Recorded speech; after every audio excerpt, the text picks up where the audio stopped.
My name is Andy, and this is the most magical podcast on earth. When I'm not on holiday at Walt Disney World, I'm planning a holiday to Disney. And when I'm not planning a holiday to Disney, I'm talking about Disney, with other UK fans like me who make the trip to Orlando and the House of the Mouse. So whether you're a parks professional or a Florida first-timer, this is the podcast for you.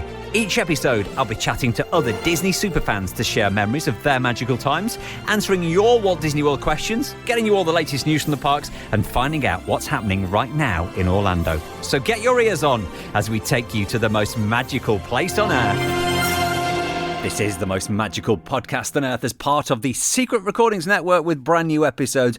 Usually every other week. Apologies, it's been 3 weeks since the last podcast, but I have just come back from LA and my second castle of the year. If you listened to the last podcast, Disneyland Paris was my first castle of the year, and this year I am doing all 6 castles. I've already done 3. I'm doing the Eastern parks that I've never done before, but I thought, well, this year, it's a big birthday year. I've just had a big birthday. Let's not just complete the 6 castles. Let's hit all 6 castles in 2025. So listen back to the last episode. My first castle of the year was Disneyland Paris, talking all about celebrating New Year's Eve at Disneyland Paris. And I've just come back from my second castle already. I know, we're only a month into the year. My second castle in California, the original, the OG, Walt's first castle, the original Disneyland in Anaheim, where I just about made my trip. Grab yourself your favourite Disney mug. Get ready for this podcast. It's going to be a long one, so I'll fill you in on Disneyland and California Adventure. And then I spent a week in Hawaii at the Disney Resort Aulani. So settle back, and of course, all the pictures and anything else, do follow us on the socials. At PodMagical is where we are. We'll still update you with everything from Walt Disney World if you're going to be going, all the latest news from those parks in Florida, and answering your Disney questions at PodMagical if you've got any, like this one from Karis, who used to love the dinner show at Disneyland Paris, Buffalo Bills. Is there anything similar in or around Disney or Orlando? Well, in terms of dinner shows, one of my favourite ones to do in Disney, in fact, the only dinner show they now have in Disney, is Hoop-de-Doo over at Wilderness Lodge. That's an old school comedy music dinner show, and it's all you can eat and drink. So in terms of dinner shows at Disney, you've got that one. And then outside of Disney, off International Drive, you've got the Pirates dinner show. And if you fancy something a bit like Buffalo Bills, you want a dinner show with horses, then Medieval Times in Kissimmee is another dinner show. So again, they'll feed you, and then that's that huge big arena where you've got people running up and down and hollering and riding on horses. Never actually experienced that one myself. I know a lot of people love it. So if you're looking for an old school dinner show like Buffalo Bills in Paris and you're going to Orlando, nothing at Disney, but check out Medieval Times at Kissimmee. You got any questions? At PodMagical is where we are right now. Get ready for the ride of my trip to California, which I just about made. So 2025 will, for me, be the year of the 6 castles, hitting all 6 castles in the year. As I mentioned, I've already had my first castle, Disneyland Paris, as I brought in the year, New Year's Eve. The last podcast was a full trip report from there. So you want to know what it's like, Disneyland Paris for New Year's Eve, listen back to that one. This episode is all about my second castle of the year, which was Walt's original castle, Walt Park, Disneyland in Anaheim, California.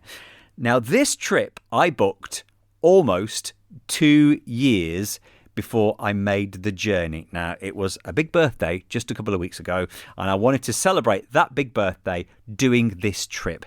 Now, this trip was booked via Adventures by Disney. Let me quickly explain Adventures by Disney. So, we've got Disney Parks, we've got Disney Cruise Line, we've got Disney Vacation Club, which I'm a member of, which is like the timeshare. But there's also Adventures by Disney, which is fully escorted tours of anywhere in the world. It's fully escorted tours run by Disney. When I say fully escorted, I mean fully escorted. They can take you anywhere. You want to go across America or Europe or the Far East or even London. Adventures by Disney have a fully escorted tour of London. So basically, you book your flight And when you land in the airport, let them know where you're going to be for your trip and they will pick you up. That's what I mean by fully escorted. Everything is organised by Adventures by Disney. From the moment you land in the airport, there is somebody there with your name on a card. They will take you to your hotel, your hotels, every transport between any hotels. If there's theme park tickets, they'll sort that. Restaurants, food, everything is planned. Everything. You need not worry about anything. Now, this trip in particular I wanted to do, I booked with Adventures by Disney because it took me, well, it's quite a few places it was going to take me. It was going to take me backstage at Disneyland, which I wanted to do. I got to visit Walt's apartment and do some behind-the-scenes tours at Disneyland. But your trip actually starts in Hollywood. So you spend a few days in Hollywood. They'll take you around Walt's old stomping grounds when he first went to Hollywood. You're supposed to see the Muppet Studios. You also get to see Man's Chinese Theatre. They take you behind the scenes of that. You then get to go to the Disney Studios in Burbank and get to visit Disney's Imagineering. Now, you can only get into these places if you do this tour on Adventures by Disney. So you could see why it was quite a popular one. So on the Friday morning before I was due to depart, I went online to check into my flight, was flying out of LAX. I'd saved all my points and I got a reward voucher with Virgin so that I could make sure myself and my other half, we really had this, because it was a big birthday trip. We really had an upper class adventure. So we booked return business class from London to LA. Went to check into the flight. Also realised I'd had an email from my travel agent to say because of the fires in Los Angeles, unfortunately, Adventures by Disney had to cancel the entire trip that we booked with them. This was 24 hours before I was going to get on a plane to go to LA. My flight hadn't been cancelled because I booked that myself, but the Adventures by Disney part had all gone. Basically, my hotel, my theme park tickets, the restaurant reservations, none of that was happening. I was getting on a plane the day after. I was going to LA. We had nowhere to stay. We had nothing to do. We didn't have theme park tickets. We didn't have anything for the entire week. The second week was all planned because the second week I went to Disney's resort in Aulani in Hawaii. So that was fine. But the first half suddenly was completely up in the air. So we had Friday before we were going to basically rearrange the entire trip. The first thing I did was get on the phone to DVC. Fortunately, I'm a member of DVC. I bought points about 5 or 6 years ago. My home resort is at Disney World in the Riviera, but you can use your DVC points.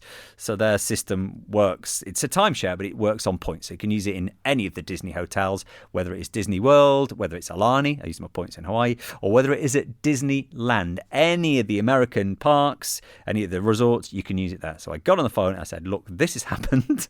I already have one night staying at the Disneyland hotel because after the tour, I extended it out to stay one night. So I said, well, I've got the Friday night, but we arrive tomorrow and we've got nowhere to stay. They did their best but couldn't really get us in on the Saturday, Sunday and Monday. Fortunately, they managed to find me some rooms in the Disneyland hotel, not the same room because different rooms have different categories. So we cobbled together a trip of 3 reservations for 4 nights. So the Tuesday, Wednesday and Thursday night was sorted. The Friday night I was going to be there anyway. However, when we landed on the Saturday, we had nowhere to stay and nothing to do. And I thought, well, there's no point in going over to Anaheim. I don't really want to spend an entire week at Disneyland. I love it. It's great. There's 2 parks. I probably could spend a week there. But firstly, you've got to pay for a 7-day ticket. And there's other things to do. So knee-jerk reaction was get on a plane to Las Vegas. So I landed in LA on Saturday and we managed to get a flight that evening from LAX into Las Vegas. So our plane landed an hour late. It took an hour to get through customs. Thankfully, I've given myself 4 hours between flights.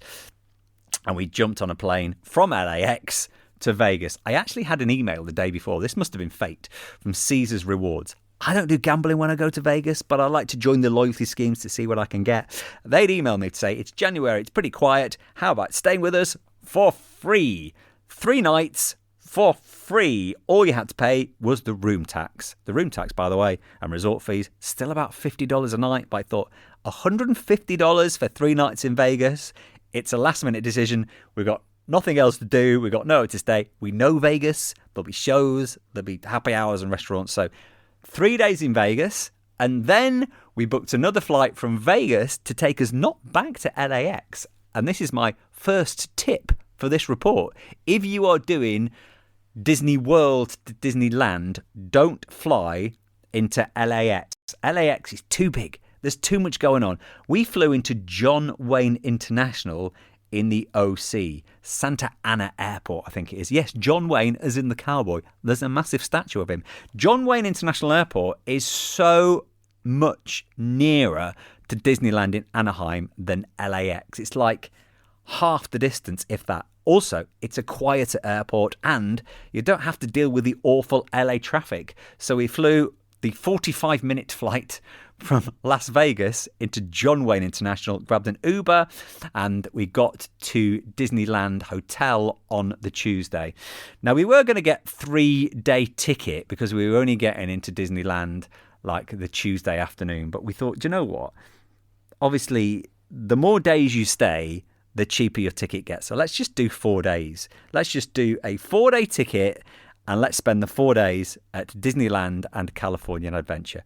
So we got to Disneyland Hotel. We went to the check-in desk. We said, look, this is what's happened. We're here for 4 nights, but we've actually got 3 different reservations.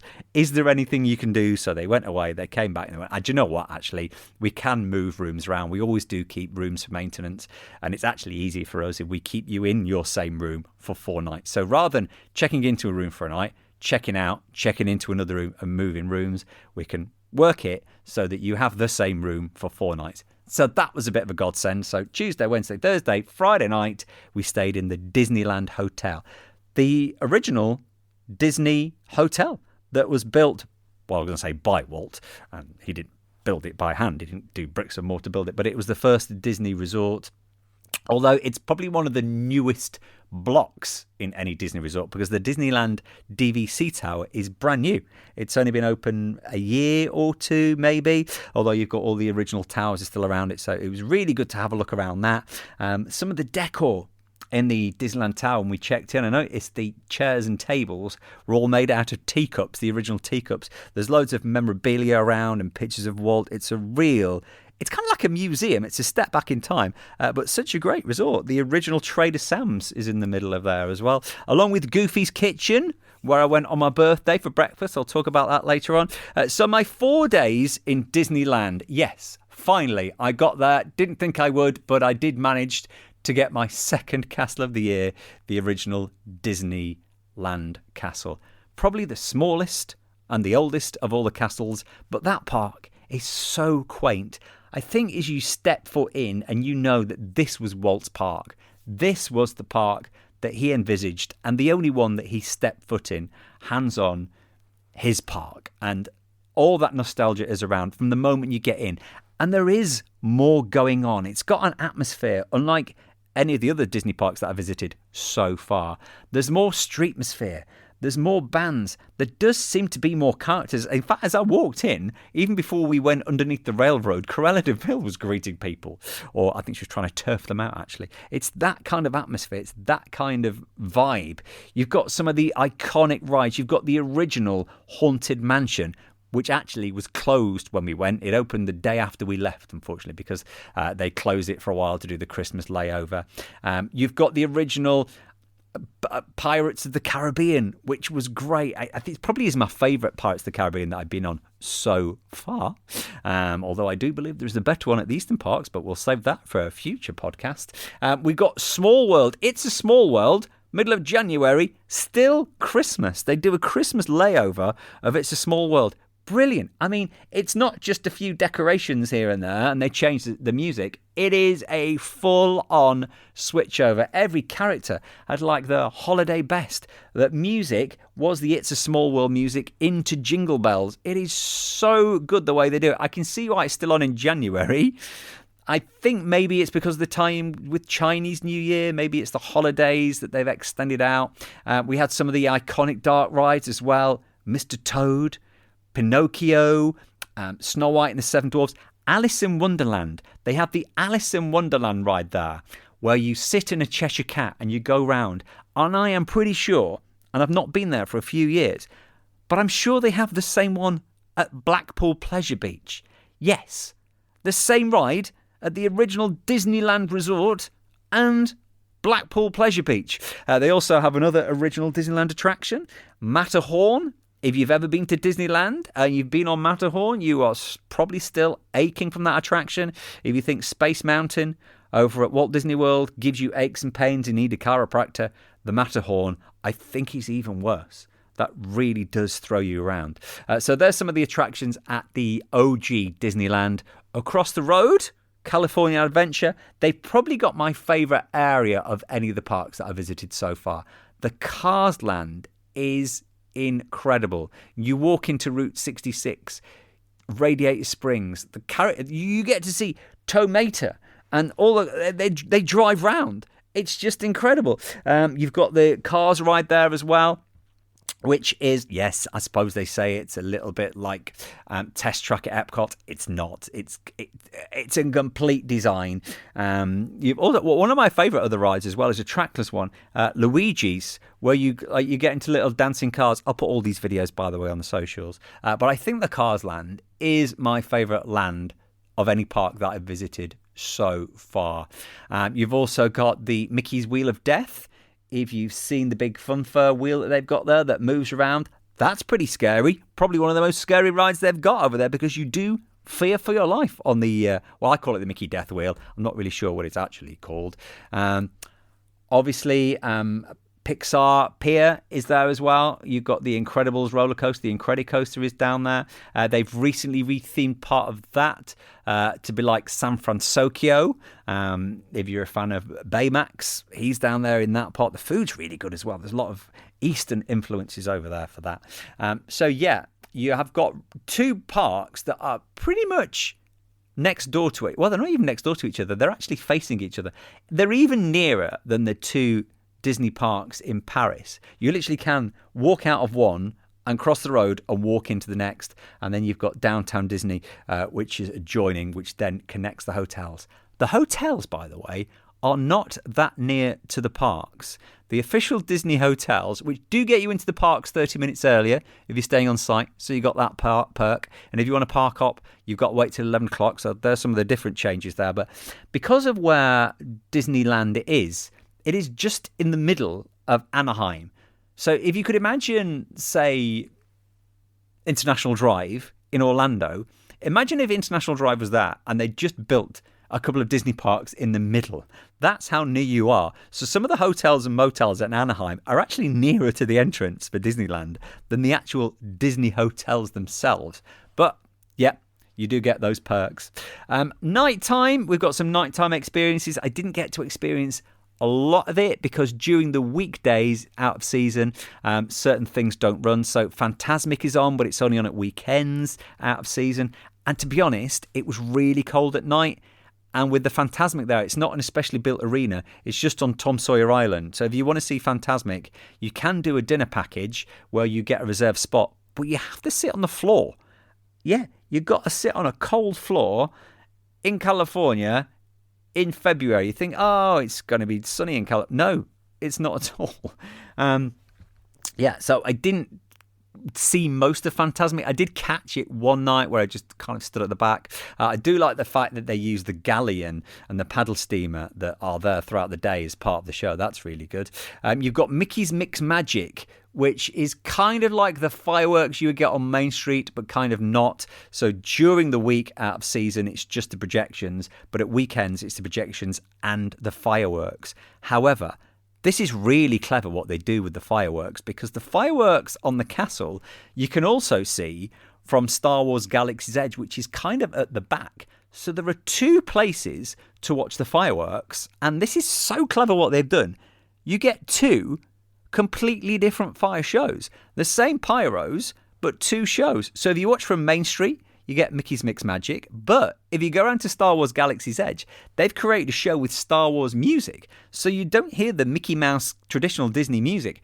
You get a brand new display but it's the same fireworks. How clever is that? Unfortunately, I was only there for one night of the fireworks, so I didn't get to see them from both sides. I would love to experience both, but I stayed on Main Street because, you've got to. I'm doing 6 castles. You've got to experience Main Street. Over at California Adventure, their nighttime experience is World of Colour, which the best way to describe that, you're standing around a lake, so it's a little bit phantasmic with the water displays, a little bit Bellagio fountains. Over at Las Vegas, it's kind of a combination of both of those. That was running every night. I managed to do a dessert party for that one because on my actual birthday, as part of Adventures by Disney, one of the things that would have happened on the Thursday night, which was my birthday, we would have had a World of Colour dessert party with seats, the best seats in the house. Thankfully, there was still some availability because, as I say, because the trip was cancelled the day before we left. We didn't have park tickets, we didn't have restaurant reservations, we didn't have backstage tours or anything like that. But I did manage to get that for my birthday. One other thing that I did manage to book on my birthday, and this also would have been included in the Adventures by Disney tour, was a trip to Walt's apartment. Walt's had this little apartment built just over the fire station. As you walk onto Main Street, just on the left over the fire station, there's a little lamp in the window that's always on as a tribute to Walt, and he's got his little apartment there that he built for himself when he was working there day and night. So as part of Adventures by Disney, as well as going to Imagineering and everything like that, when we got to Disneyland, I would have got to go into Walt's apartment. Well, there is a tour that I spotted that runs a couple of hours every day, which is called Walt's Main Street, where a cast member will take you down Main Street. They'll point out a few things and how things have changed and how it was 70 years ago almost when the park first opened. There used to be a bank on Main Street because 70 years ago, before the days of vending machines, Walt wanted to make sure that people still had money, so there was a bank in there. You could actually do your banking on Main Street, USA in Disneyland. There was also an orange juice store where you used to be able to buy fresh orange juice. Walt had a key for that, so if he was staying in his apartment overnight, fancied some fresh orange juice, his park, he'd walk down Main Street, let himself in, make himself an orange juice. So they took us all around Main Street, pointed out a few historical moments and then at the end, as a special little treat, you do get to visit Walt's apartment. I think this is the highlight of my trip because it was something I didn't think I was going to do. When I got the disappointment of the cancellation of the Adventures by Disney tour, I thought one of the things I wanted to do as well as Imagineering in the studios was to visit Walt's apartment. Obviously, the trip had to get cancelled because of the fires in Los Angeles. Disneyland is nowhere near that, by the way. It's about 30, 40 miles out, but the original part of the tour was going to be in Hollywood. That's why it's cancelled. And people have had their lives destroyed. Communities have just been obliterated. So I completely understand why the trip had to be cancelled. So I completely get that. But the fact that I could rebook this little part of the tour and stand in Walt's apartment and hear the stories of who he used to bring in there, the guests that he'd had in there, and the fact that he used to bring his grandkids. And as we got to go in the apartment, we got to spend about a good half an hour in the apartment. And it is tiny. There's a couple of little sofas in there. There's an old stereogram. There's a little kitchenette that opens up with loads of little plates and a little waffle machine.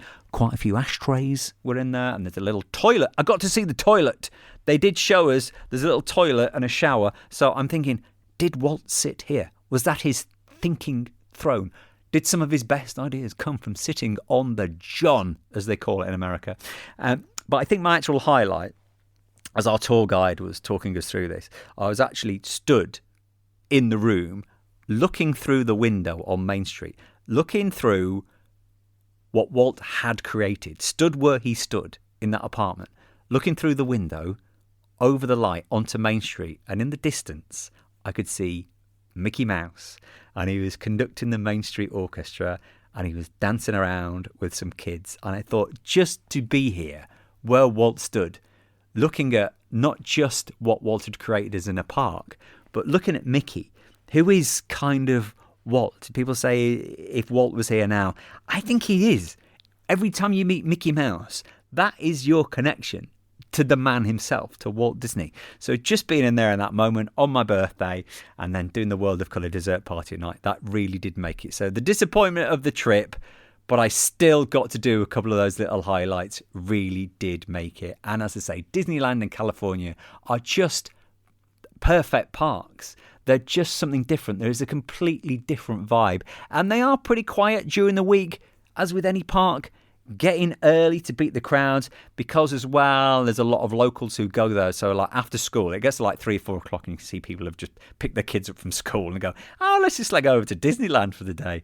It really is just the perfect park. Didn't really get to experience a lot of the restaurants sadly this time because of the last minute changes. It was too late to book in anything. I did get to go to Goofy's Kitchen, which is a character breakfast at the Disneyland Hotel. So I got to meet Goofy on my actual birthday. So that was something else I did on my birthday. Probably the best breakfast buffet I have ever had in any Disney park. There was a lot of fresh berries there that you don't usually see. Yeah, you had the blueberries out. There was a breakfast pizza. There was a chicken and waffle pizza. The food there was so good. And the characters. The characters at Disneyland are next level. I don't know what it is. They're just a little bit more up for it. They also just seem to have a little bit more time. They came around like 3 or 4 times. So to do that, brilliant. So I would recommend, if you're going over there, Goofy's Kitchen for breakfast, good character interaction, good buffet, good value for money.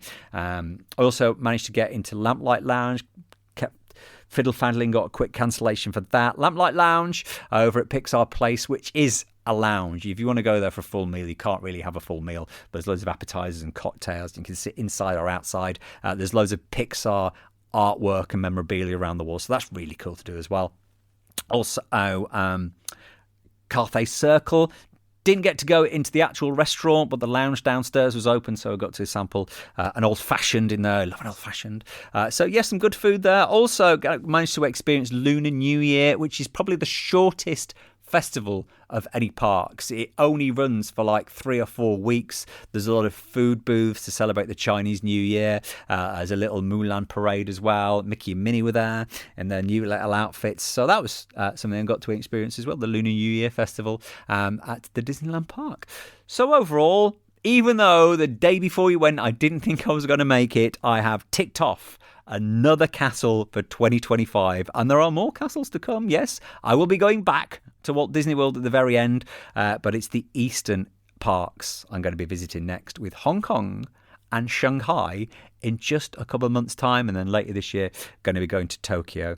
So 2 castles down. You can check out all the pictures at Pub Magical on socials. Also, you can have a look at some of the pictures from Hawaii. I'm not going to go into too much detail about Hawaii because this more or less is a parks podcast. But yes, Disney have a resort in Hawaii. Hawaii, never really somewhere that was on my list to visit. But 2 things. Firstly, Disney have built a resort there. So obviously, I want to do that. Do you know what? I that's what got me on to a cruise. I never thought I'd go on a cruise, but because it was Disney cruises, yeah, Disney got me into cruising. And Disney have made me fall in love with Hawaii.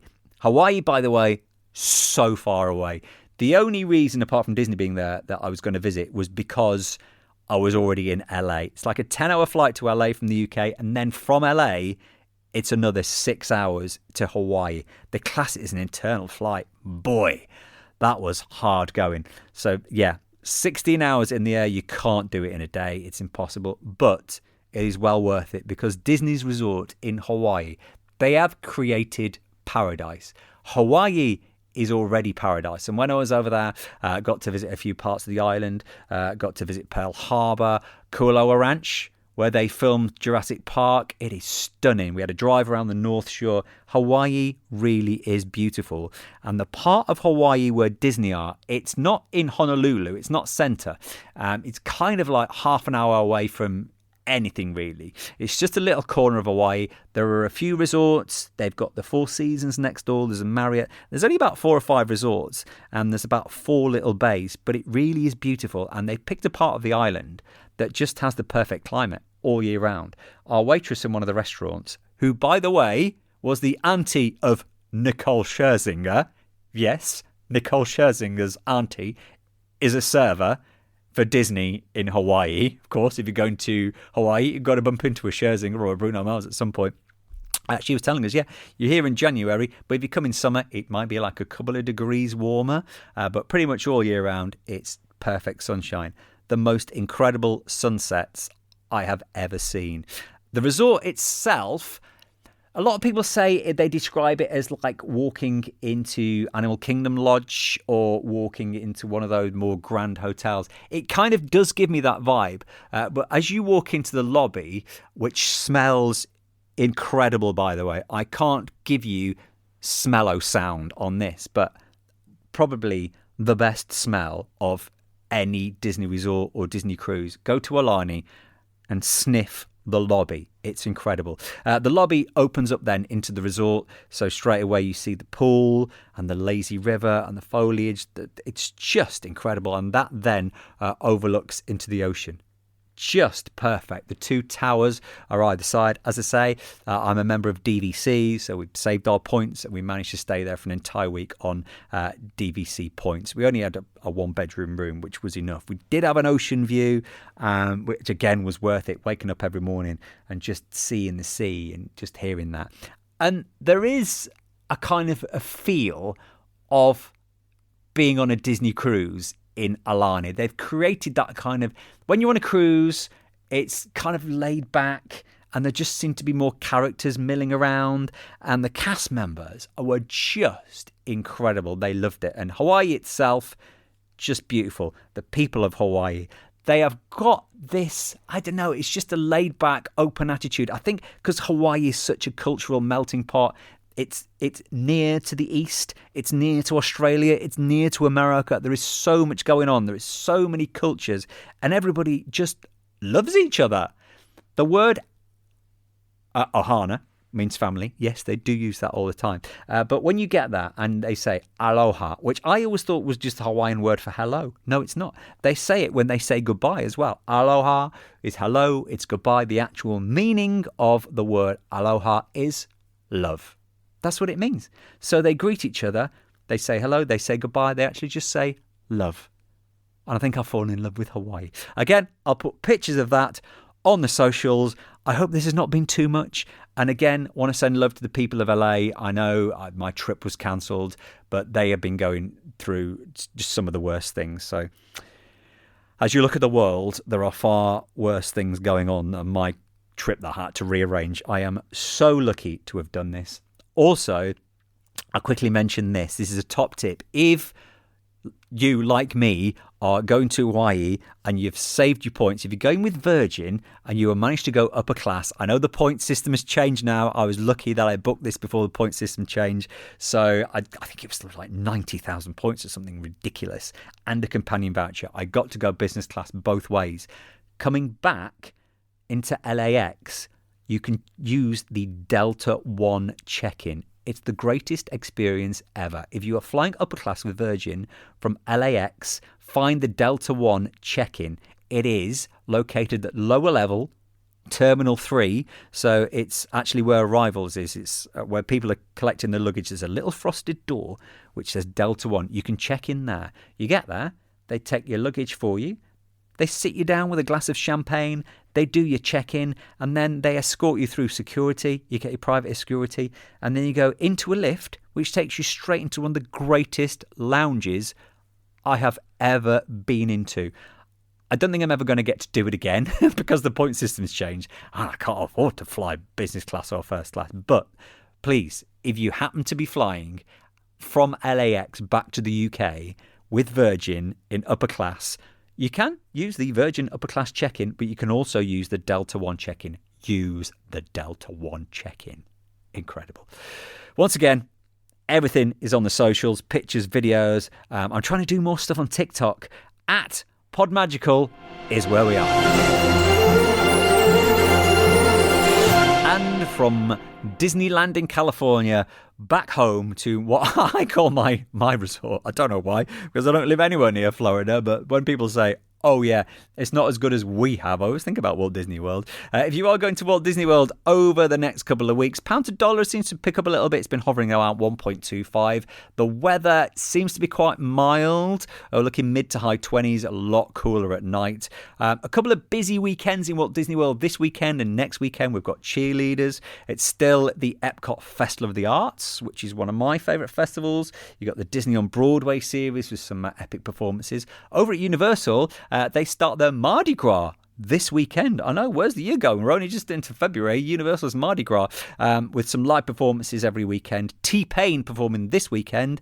The following weekend, Joe Jonas performs at Universal Studios. The weekend after that, you can catch Kool and the Gang. Also, if you're a fan of Alice Cooper, he is performing at the Hard Rock Live at Universal over the next couple of weeks. If you want to see a musical, you want to go downtown Orlando, the theatre there, they've got the Neil Diamond musical next week, which is straight from Broadway. That's touring the US at the moment, and that's in Orlando. And a top tip for this episode. My top tip is take all the photographs. Believe me, on my trip to Disneyland and Hawaii, I took far too many photographs, but take too many in Walt Disney World because things are changing. Over the next couple of months, Muppets Courtyard will be closing forever to become Monsters Inc. Land. So if you're going to be going over the next few months, take those photos of the Miss Piggy Fountain and the entrance to Muppet Courtyard and Pizzeria because it's going to be going soon. Get the pictures.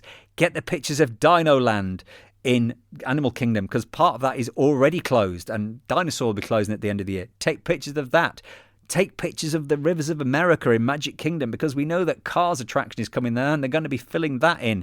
So take all the pictures because what you're taking photographs of are memories and what could soon be Disney history because you never know what's next. I'll tell you what is next.